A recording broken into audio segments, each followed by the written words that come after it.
Jaz Nastjo vidim še zdaj, pa tudi prej, ko je trenirala, da je ena ful pozitivna oseba. Po pravici povedano, jaz Nastjo zelo težko opišem z eno besedo.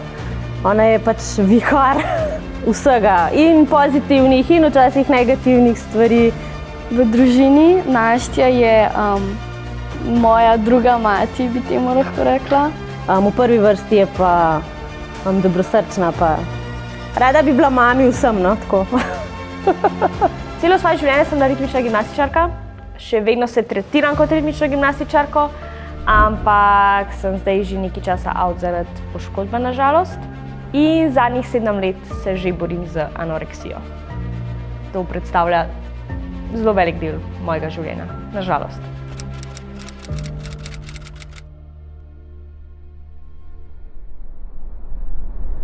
Kako pa bi nam opisala anoreksijo, tako kot jo vidiš pa doživljaš ti? Jaz jo doživljam kot neko moje varno zavetje, dobesedno. Meni je anoreksija ponudila neko roko kot izhod v sili, ko jaz nisem znala shendlati življenja, shendlati okolice, nisem vedela, kako naj se soočam s svojimi čustvi. In takrat sem našla neko varnost, neko rešitev v omejevanju hrane in manipulaciji mojega lastnega telesa. Se mi zdi, da sem na začetku težavo kar tako malo zanikala, zato ker sem hotela izgubiti par kilogramov. Še preden sem začela izgubljati neke velike količine kilogramov, je pač opazila moja teta. Ker se mi zdi, da ljudje, ki imajo, so imeli, oziroma imamo motnjo hranjenja, imamo nek prav tak special radar za zaznavanje teh težav in moja teta je takrat takoj skočila, no. Tako da v bistvu na pobudo moje tete sem šla jaz na obravnavo k moji prvi pedopsihiatrinji, tako da jaz sem v bistvu pomoč dobila, se mi zdi, da dosti hitro. Se mi zdi, da staršu je tako diagnozo težko sprejeti, če ne drugega, ker slaba vest. Ne morem govoriti v imenu moje mami, ampak kje si mogoče kaj narobe naredil, kje se je zalomil, a so starši kaj narobe delali, da je pač prišlo do tega. Prva misel po pravici povedano ni bilo, zato ker smo itak videli, zakaj se gre. Včasih sploh nisem mislila, da je to tak velik big deal. Itak sem toliko mlajša od nje, da niti ne vem točno, kaj se je dogajalo tako do zdaj, dokler se nisva tako zdaj začela pogovarjati. Tako da... Ja, seveda pač ta prisotnost moje bolezni vpliva na celo družino, na celotno družinsko dinamiko, na odnose. Jaz imam zelo velikokrat slabo vest, res slabo vest, kako to vpliva na primer na Nežo, Mijo. Takrat, ko se je to vse začelo dogajati, sta bila ene ful mlajše. Sicer ne vem, koliko časa nazaj bilo to, ampak se spomnim, ko se je Nastja šla jokat v omaro, v shrambo in je mami prišla za njo in se začela dreti na njo. Itak je bilo tako, da se je cela družina obrnila na glavo. Pač nas je 6 v družini in v teh 6 ni funkcioniral nihče. Zaradi tega, ker je bilo vse fokusirano samo na to, da smo enega otroka spravili nazaj na noge. Ker je bilo v eni fazi toliko hudo, da nismo vedeli, čez jutri, ko se bo zbudila, bo sploh še dihala. In to je bilo res grozno je bilo takrat, no. In posledično seveda so trpeli tudi ostali 3 otroci, midva z možem nisva funkcionirala in dejansko ni funkcioniral nihče. Tako da je bilo kar naporno, ja. Tako. Če gledam tako na začetek, ko so se vse težave začele dogajati, v primerjavi zdaj, kaj zdaj imam, pa mi ful pomaga, pa prej nisem imela. Ker sem tudi jaz ful bolj odprto pristopila, začela govoriti svoje čustva malo bolj na glas in potem se mi zdi, da smo se tudi doma začeli malo več pogovarjati. Predvsem ta bližina, takrat sem se ful počutila tako samo, no. Ko pa poveš večjim osebam na glas, pa ko ostale osebe vejo, ti pa tudi one lahko neko bližino dajo nazaj. Mene je takrat najbolj ta bližina manjkala, no. Moje osebno mnenje, če bi mogla nekomu zdajle svetovati, kako se s tem spopadati, izklopi okolico in se ravnaj zgolj in samo po svojih občutkih, pa po tistem, kar misliš, da je prav. Osebe, ki niso imele istega problema oziroma nimajo iste težave, si ne znajo predstavljati, da to ni samo to, da imam jaz težavo s hrano. Vse te težave se potem navezujejo na prijatelje, na socialno življenje, na vsak vidik mojega življenja. To je vse povezano z anoreksijo. Prva stvar zjutraj, ko se zbudim, je to, da pogledam na uro da vidim, koliko ur imam še do une moje dovoljene ure, da bom jaz lahko jedla. Koliko sem lačna, koliko nisem lačna, a bo za zdržati danes, a mu ne bo za zdržati danes. In se pa cel dan vrti samo okrog tega mojega urnika, kdaj bom jaz jedla, kdaj jaz ne bom jedla. Manipuliram samo sebe s hrano. To je anoreksija. Tvoje socialno življenje, ko nimaš energije, niti da prideš čez svoj urnik, ki ga imaš, kaj šele, da se bom jaz zdaj trudila nekaj socializirati.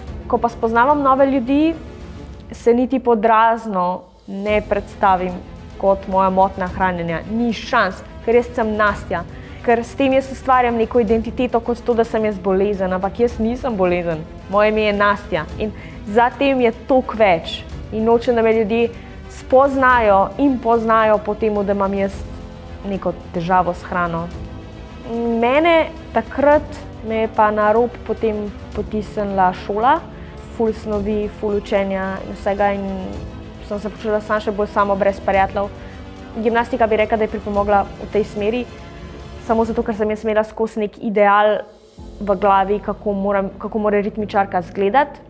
Čeprav meni, na primer, noben trener v življenju ni rekel, da sem debela ali pa da imam kakšno kilo preveč. Ampak sem jaz to sama od sebe pričakovala, da jaz bom izgledala kot stereotipična ritmičarka.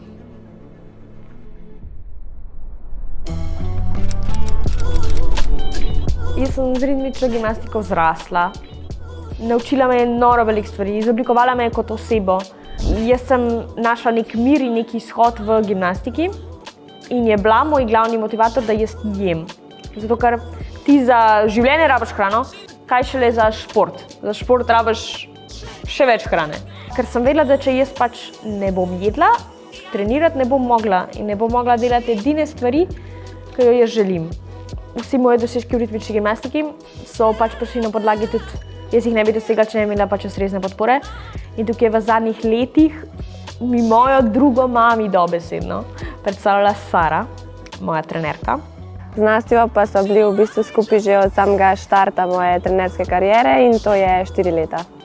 Jaz ne vem, kako ji bom poplačala ves njen trud in vso njeno podporo, ki jo je ona meni dala in ker ni nikoli noben trening obupala nad mano. Se mi zdi, da sem na Nastji na voljo za pogovore, za treninge, za objeme takrat, ko jih je rabila. Verjamem, da je Nastja se tukaj počutila dobro, ker Nastja je pač umetnica in tle se je pač res lahko izražala. Tako da upam, da je ritmika vsaj malo polepšala te vsakodneve notko. In mi je ful grozen, da je pripeljala do tega, da mi je edino luč v mojem življenju dobesedno pač bolezen vzela. In potem po univerzijadi sem jaz se hotela vrniti, sem takrat pač dobila rezultate magnetne. In v bistvu, ko sem dojela, da vse tisto, kar piše v knjigah, jaz nisem nikoli verjela, jaz sem mislila, Nastja je vedno izjema, njej se to ne more zgoditi.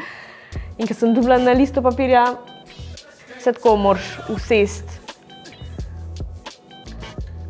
Pa si reči, Nastja, vidiš, kaj si naredila? Pa še to ne pomaga.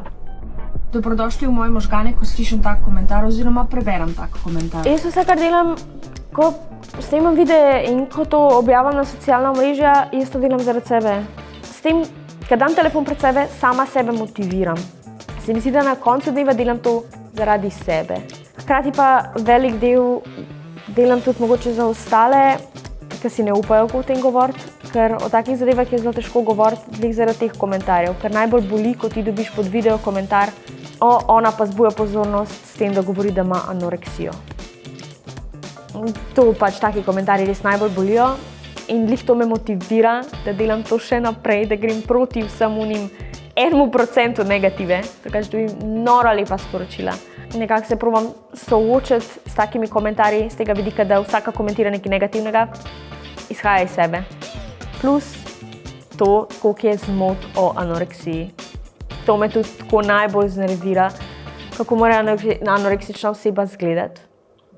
Kaj bi pa rekla, da tako res ne smeš reči osebi, ki se sooča z motnjami hranjenja? Ne komentiraš telesa, ne komentiraš, a izgleda suho, ne komentiraš, a izgleda debelo, ne komentiraš, a izgleda normalno, ne komentiraš, a izgleda zdravo ali izgleda nezdravo. Vprašajte, kako oseba je. Jaz najbolj cenim, če nekdo iskreno stopi do mene in me vpraša, Nastja, kako si? Tako iskreno. To, da nekdo stopi do mene pa mi da objem, to meni največ pomeni. Take male malenkosti, res, na koncu dneva igrajo vlogo take male malenkosti, ki jih mi na vsakodnevni ravni podcenjujemo. To. Jaz nisem verjela, da bom stara enkrat 23 let, da bom prišla do tukaj. Tako da bi se že to velika zmaga zame. Jaz sem tako noro hvaležna za mojo teto, za mojo mami, za mojo babi, za ritmično gimnastiko, konec koncev za Saro, tudi ki mi je pomagala, da sem dosegla edini cilj v ritmični gimnastiki, ki sem si ga jaz zadala. Ful sem hvaležna za vsem, ki so ostali, ne glede na to, tudi ko je Nastja postala pošast. Jaz si želim Nastja že čez 1 leto ali pa čez pol leta, da bo Nastja ok in da bomo poznali Nastjo tako brez teh njenih enih stvari, ki jih trenutno zaradi tega svojega energijskega primanjkljaja ne more dati sebe. V prihodnosti zase vidim Nastjo brez unga dela mojih možganov, ki ni Nastja, ampak je neka bolezen, ki uničuje Nastjo. V prvi vrsti bi si vsi kot družina želeli, da bi pač ta krog nekako prekinili. Vsi vemo, da je to pač nemogoče, ampak da bi končno lahko začela normalno živeti. Rada bi si ustvarila neko svojo družino, res. Rada bi končala faks, to me ne skrbi, to ga bom. Diplomirala, to bom diplomirala. Glavni moj cilj za nadaljnjih 5 let recimo je, da bom zmožna živeti sama normalno odraslo življenje. To. Zdravo. Prosim, zdravo. Rada bi tekla še kakšen polmaraton, tako da moje kosti, prosim, dejte podpreti moje želje. Zlepa ne bo šlo, zlepa ne gre. Ne čakati, da bo nekdo prišel in bom dal roko in vas bo vlekel ven, ker sem jaz to čakala in sem ugotovila, da pač te roke ne bo. Ampak na koncu dneva si sam svoj rešitelj, noben drug ni. Pa vsak si zasluži boljšega življenja, noben si ne zasluži življenja z motnjo hranjenja, noben. Je pa tudi dolga pot za njo in za vami. Ja. Ste ponosni na njo Seveda. in verjamete vanjo? Ja, definitivno.